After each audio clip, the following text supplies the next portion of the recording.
Hi and welcome back to Plan My Disney Holiday. Today's video is going to be a beginner's guide to Magic Kingdom in Walt Disney World.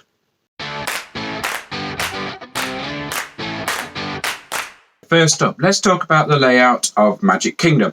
It is comprised of different lands: Main Street USA, Adventureland, Frontierland, Liberty Square, Fantasyland and Tomorrowland. Each area has got its own unique attractions, theming and decor. First area you will enter is Main Street USA. The first attraction you will see is actually the Walt Disney World Railroad, which goes around the whole of Walt Disney World with stops at Frontierland and Fantasyland. The Walt Disney World Railroad is a fantastic attraction to get off your feet and just enjoy a sit down. As you head up Main Street USA towards the castles, you can go straight through the castle to Fantasyland, right to Tomorrowland and left to Adventureland. So going clockwise will be going from Adventureland round. As you first enter Adventureland, the first attraction you will come across is the Swiss Family Robinson Treehouse. It's made up of many steps and explores the treehouse based on the film.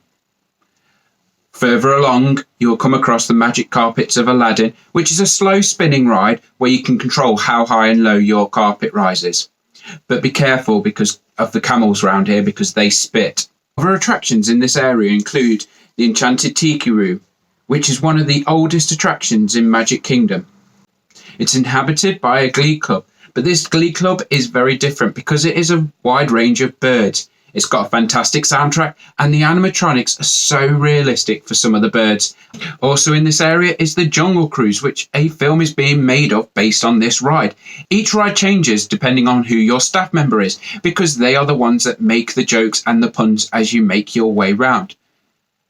The more outgoing and the more adventurous staff members, the better the ride. They have a great laugh and it is fun to join in with. Some of the animatronics of this ride is amazing to look at. The elephants are so much fun and it's just great to go around and look at the scenes. Further into Adventureland is one of the key attractions of Magic Kingdom, and it is Pirates of the Caribbean. This is the ride that the film was based on. This is a dark ride. It goes inside and does have dark elements and has some little jumps, so it be wary. It follows the adventures of Captain Jack Sparrow as he is exploring to find as much treasure as possible. As you go further round into Frontierland, you will see two of the three mountain rides at Magic Kingdom: Splash Mountain and Big Thunder Mountain. Both of these are hugely popular and they are very different from one another. Big Thunder Mountain is a big roller coaster. Hasn't got any, you don't go upside down. It's just a fast paced roller coaster with some tight turns and twists. And you've got Splash Mountain, which is a log flume, but has got some dark areas. And you do go inside, but it has got a fantastic soundtrack to it. It's got a fantastic story. Also, just outside of the two mountain attractions is a boat that you can catch to Tom Sawyer's Island and explore the island and find some maybe hidden treasures. Sometimes staff members do put hidden treasures on the island that you can redeem for prizes from the staff members. Coming back from Tom Sawyer's Island and continuing round, you'll come across the Country Bears Jamboree. Again, it's another one to get out of the sun. It is fantastic. It's animatronics. It has got a great soundtrack and it's a good laugh. One attraction that people don't think of rarely is actually the shooting arcade that is also at Frontierland. It's done with lasers, and when you hit a target, things move, and it's quite a good sense of fun. It's about $1 extra to play, and I quite enjoy it. It's just a bit of fun, really. As you leave Frontierland, you'll be coming into Liberty Square. Again, the decor around you is changing. It's a lot less wooden, and the houses are more stone. Here, you will find a couple of attractions. First one that does stand out really that you can see from a distance is the ferry boat. It is a 20-minute ride around Tom Sawyer's Island, and once you're on, you're on. As a kid, I hated this ride. I didn't appreciate it. I didn't enjoy it. I didn't understand the appeal of it. As I've grown up, 20 minutes sitting down in out of the Florida sun, I absolutely love. It is a great ride just to get off the feet again, just to get out of the weather and just enjoy. Unfortunately, when I last went in 2018, it was closed, so I couldn't really enjoy it.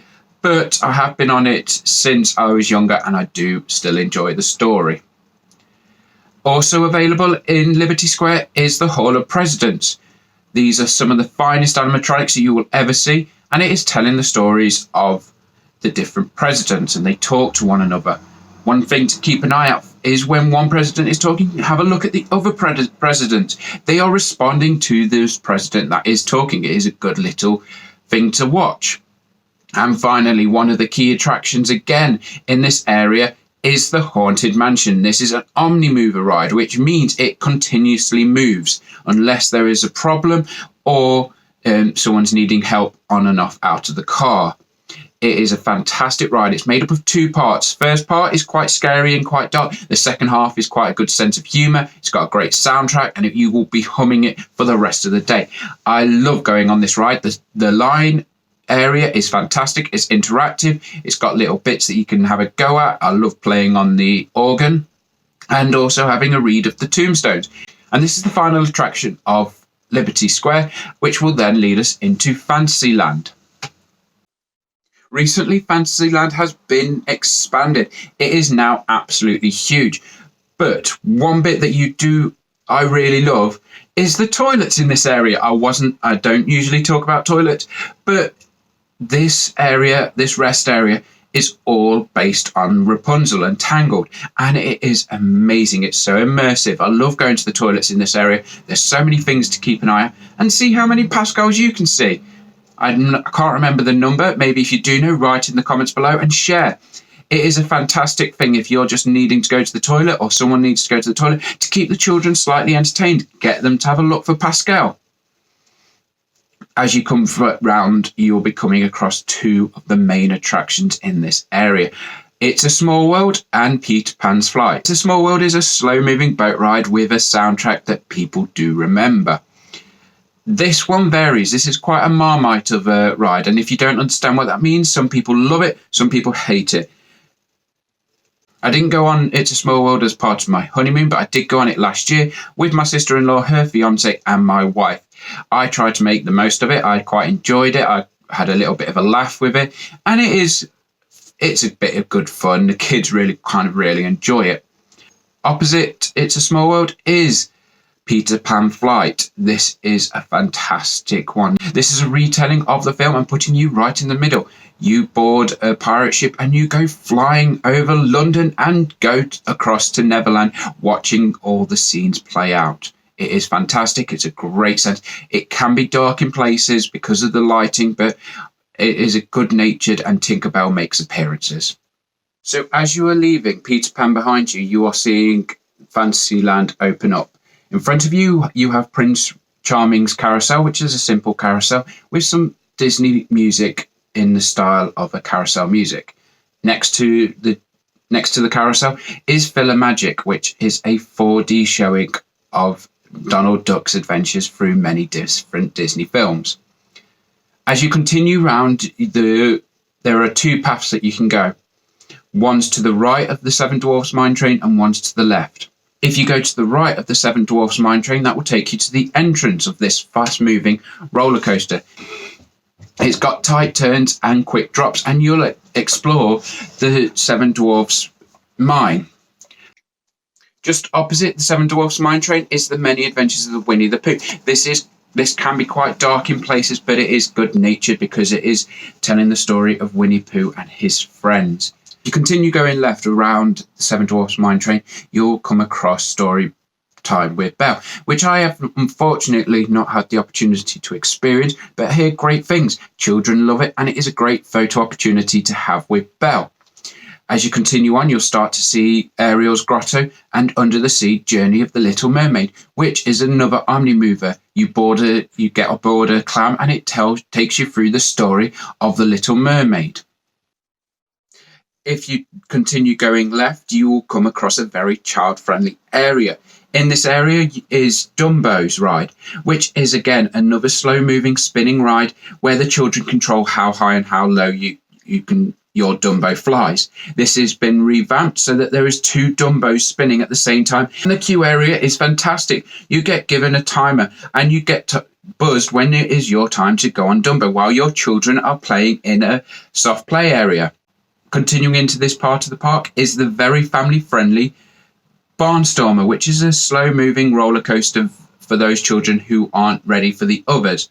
It has also got the Casey Jr. Splash and Soak station, where the children can play in water fountains, squirt each other, and just have a good laugh. Going back on ourselves, you'll be then coming back and you'll start to go towards Tomorrowland. But before you enter Tomorrowland is the final attraction in Fantasyland, which is the spinning teacups based on Alice in Wonderland. This can spin round very quickly, so if you have got motion sickness, I would be very wary. I don't suffer from motion sickness, but I can get quite dizzy on this ride. And moving into the final land, Tomorrowland. The first attraction you will be coming across from Fantasyland is Tomorrowland Speedway, which is a very family-friendly racing attraction. You can't really go wrong with this. It is a good laugh. In the distance, you'll be able to see Space Mountain in its bright white building, and this is the third of the 3 mountain rides in Magic Kingdom. It is a dark ride and does have height restrictions. It is very fast moving, tight turns, and I always love this ride. In this area is also the Carousel of Progress, which is based on one of Walt Disney's own attractions. This takes you through the journey of how technology has helped us through the ages and what it might achieve in the future.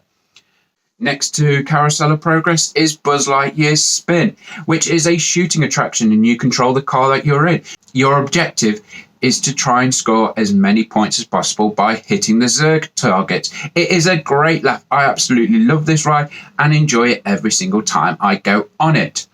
Continuing around, heading back towards the castle, you will come across the Monsters Inc. Laugh Floor. This is an interactive show where the monsters are trying to make humans laugh to try and power their city. This is based on Monsters Inc. and is a good laugh. You might even be picked to be made fun of. It is a great laugh. In the middle of Tomorrowland, you have got 2 rides that are very close to one another. One is Astro Orbiters, which is again another spinning ride. It is on top of Tomorrowland and it has some great views of the castle. I got quite dizzy during this one because I was wanting to look at the rest of Magic Kingdom while I was going on it. And then there is the People Mover. This is one of my favourites in this area because it is so chilled out. It is another Omnimover, so there's very little wait. And if there is a long wait, don't bother. It is very mild. It just takes you around Tomorrowland and it shows you some sights. It even has the model of the original Epcot. So that was just a quick description of where attractions lay in the Magic Kingdom. So not only are there attractions, but there are some great restaurants that you can have in Magic Kingdom. One of the first ones that you'll come across on Main Street, USA is Tony's Times Square restaurant, which is based on Lady and the Tramp and is a good option for Italian food. It wasn't one of my favorites, but it has got great theming and great decor, and you are smack bam in the middle of Magic Kingdom, so it is a good option. As you head down Main Street, USA, you can smell and see lots of sights. This includes a Starbucks and also an ice cream parlor, which is fantastic. At the end of Main Street, USA, you'll come across Casey's Corners. This is famous for its hot dogs. It has such a wide range of toppings on the hot dogs, and it is a fantastic choice if you're just wanting to pick up a quick bite. On the other side of Main Street, USA, from Casey's Corner is the Plaza restaurant. It is just tucked out the way and it is a lovely little restaurant, great food, and you just come out and you are stood right in front of the castle. It is a great view.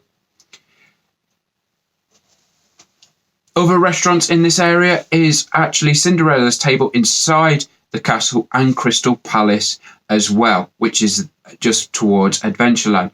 These both offer character dinings where you get the opportunity to have your food while the characters are around your table, and it is a great opportunity to meet those characters and take some photos. As you enter Adventureland, you will come across one of the most famous snacks in all of Disney World, and it is the Dole Whip. It is available at the Sunshine Tree Terrace. And the other place where you can pick up your Dole Whip is Aloha Isles. In Adventureland, you can actually book to sit down and have some food at Jungle Navigations Company Lieutenant Skipper Canteen. It is fantastic. It's got a great choice of food available. And also outside of Pirates of the Caribbean, you have got Tortuga Tavern, which has got a great range of quick service items such as hot dogs, burgers, and chicken. Frontierland is not lacking in restaurants either. It's got one of the most popular restaurants in all of Magic Kingdom, Pecos Bill's Tall Tale Inn and Cafe, which is a Mexican-themed restaurant and has fantastic dishes available. As you walk along the waterfront, there are many different stands where you can pick up popcorn and other snack items. And just as before you start leaving Frontierland into Liberty Square, you have got the Diamond Horseshoe, where it is fantastic to have a great sit-down restaurant. As you enter Liberty Square, you come across Liberty Tree Tavern. This is a fantastic place to go for a meal. I went with my family last year and it was fantastic. It's a great meal. It is very filling, and the dessert we had as a cookie just was brilliant. If there is one place where you do need to stop and pick up some sweet items, if you have got a sugar craving, make sure you visit Sleepy Hollow. It is fantastic. It has got a range of waffle items where you can have different toppings with, and it is a fantastic choice. Again, in this area, there are multiple stands where you can pick up some fruit and different types of snacks. Before leaving Liberty Square, you will come across Columbia Harbour House, which is another great choice for those fast food items, and it has great fried chicken. Moving into Fantasyland is one of the busiest restaurants that I know of, is Pinocchio Village Haus, Haus, Haus. I'm not too sure how to pronounce it correctly. I've been so many times to this place. It has got great choice. It's got pizzas, it's got sandwiches, it's got great wide range, but it is extremely popular. But there is more than one restaurant that you can go to in Fantasyland. There is actually Be Our Guest restaurant, which is fantastic. It is a must see. It is a must do. The inside is absolutely fantastic. It transports you into Beast's Castle. I cannot believe the architecture that is going on inside of this restaurant. I am just blown away how amazing it is to be inside that restaurant. Also, from the same film, you can also visit Gaston's Cat Tavern, which has got some slushies and other small items available. As you continue to explore Fantasyland, there is other quick service options such as the Friar Nooks and Prince Eric's Village Market. Heading towards Tomorrowland, there is also a sweet stall where you can pick up some sweet items called the Cheshire Cafe. If you want, that is one of the few places where you can actually pick up the Cheshire Cat's tail, which is pastry with some pink and purple icing on top. And finally, Tomorrowland. There is Cosmic Ray Starlight Cafe, which is a quick service restaurant to pick up a fantastic tasting burger. You have also got the Cool Ship and the Launching Pad, which is again offers some quick service food. And finally, there is Auntie Gravity's Galactic Goodies, which has got a range of milkshakes and ice cream. So that gives you an idea of what you can have in Magic Kingdom. It's not just all burgers and hot dogs. Maybe you fancy a bit of Mexican. Maybe you fancy a bit of a sit down and actually enjoy a good hearty American meal. So now you know the layout of Magic Kingdom and you know where to eat. Here I've got some tips. Firstly, fast passes. All the fast passes in Magic Kingdom are on the same tier. It's not all the same in other parks, but here you can pick 3. The rides that I would recommend is Peter Pan's Flight, the free mountain ride, Space Mountain, Splash Mountain, Big Thunder Mountain. I would also recommend the Snow White and the Seven Dwarfs train, and then maybe picking up another one for maybe one of the popular ones like Pirates of the Caribbean and the Haunted Mansion. So once you choose those first 3 before you go, you can actually use those first 3 up and then choose another one. Peter Pan Flight is an extremely long wait. I would not go to a ride that has got maybe more than 45 minutes, 30 minutes. There are some attractions in Magic Kingdom I would recommend not to get a fast pass for, and these are PhilaMagic, the Carousel of Progress, and some other smaller rides such as It's a Small World. If they've got a long wait, just wait for it to cool down later in the day and go during when other people have moved on. But the big ones that always have long waits is Peter Pan Flight, Space Mountain, Big Thunder Mountain, Splash Mountain, and the Snow White and the Seven Dwarfs Mine Train.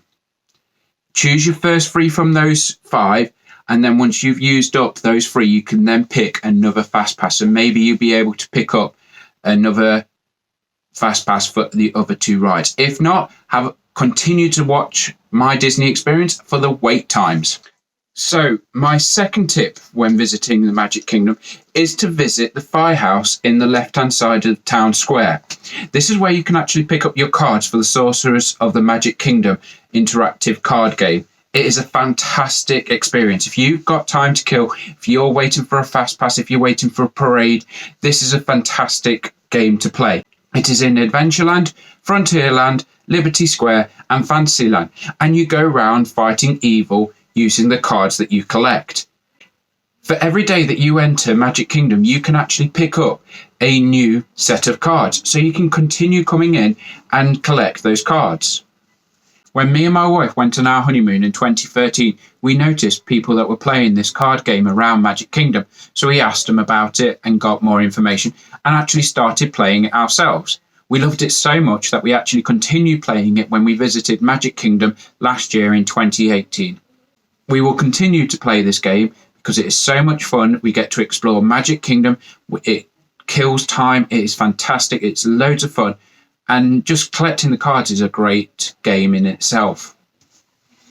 My final tip for being in the parks, not just for Magic Kingdom, but any of the Walt Disney parks, is to not follow the crowds.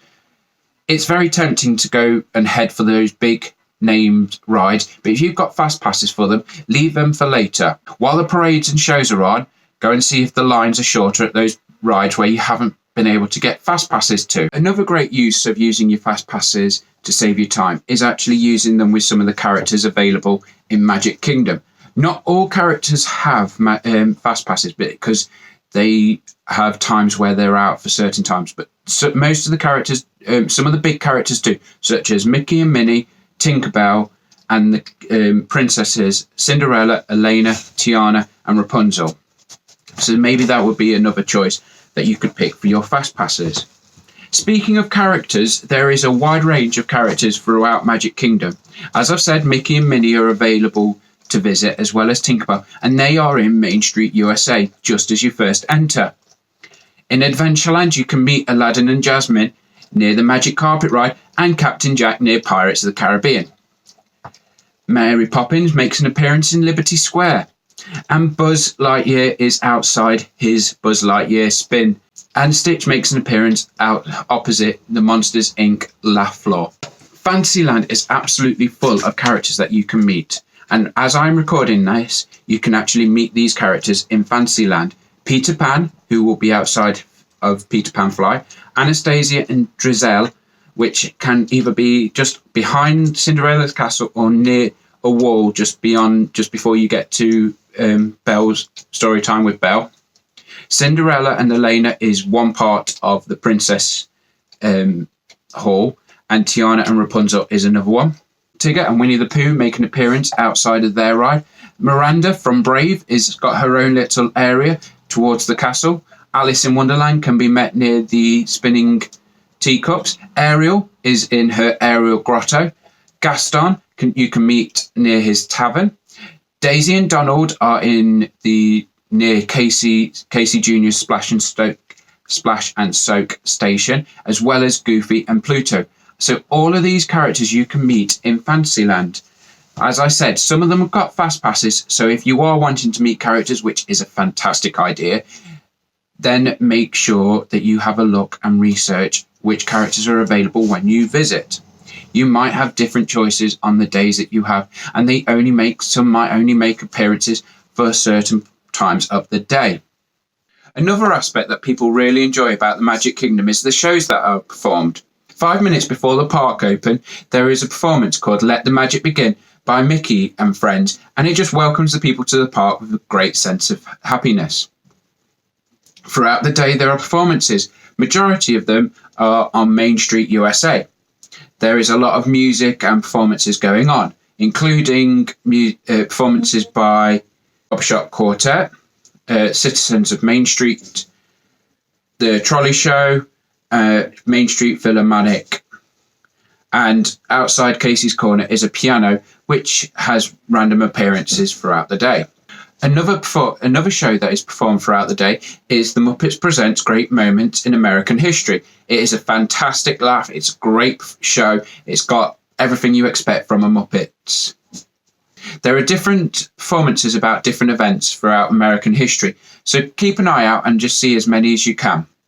In Magic Kingdom, there are 2 parades. The first one, Move It, Shake It, Mouse It, Dance It, Street Party, is performed down Main Street, USA and stops in front of the castle.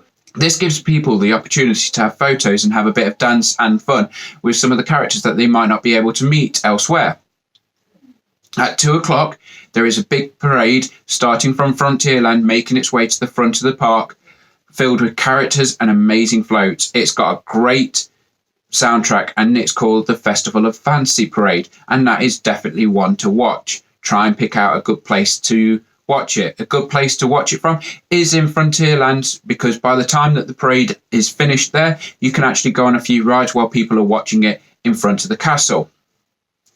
Throughout the day, in front of the castle is Mickey's Royal Friendship Fair, and it stars characters from Frozen and just tells a great story about friendship. 5:15, there is the flag retreat at the front of Magic Kingdom. Finally, there is at 9 o'clock is a big fireworks show. It's got amazing music, it's got projections onto the castle, and it has fantastic fireworks. It is breathtaking. It's definitely worth watching.